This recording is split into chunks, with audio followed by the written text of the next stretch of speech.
Civan Haco, Wikipedia. Civan Haco. Civan Haco.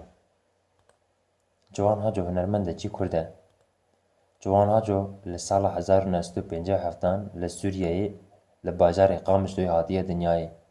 Piştî xwendina xwe ya dibistana Amedehiyê çû Almanyayê û li wir kefte zanîngeha Boçûmê. Civan li Boçûmê 3 salan muzîk xwend. Pişt re bi şekleke pêşkekarîna profesyonel dest bi derxistina kasêt û CD'yan kir.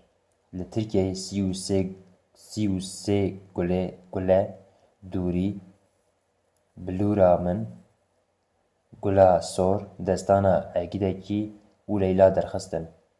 Pêşmerge Serhildin a Diyarbekir girtiyên azadiyê jî li Ewropayê derxistin.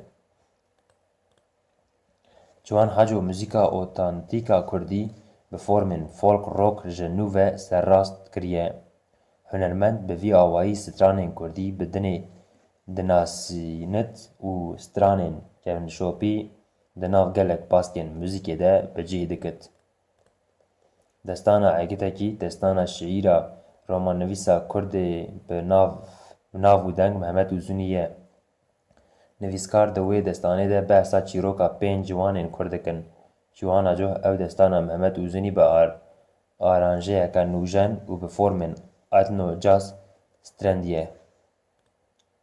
Albûm: Emîna Emîna, Pêşmerge, Diyarbekir, Gula Sor, Leyla, Girtiyên Azadiyê, Çavella, Sî û sê gule dûrî, bilûra min, Destina Egîdekî, Derya, Konsera Batmanê, Na of Veger, Girêdanên derve, Malpera Ciwan Hacoya fermî.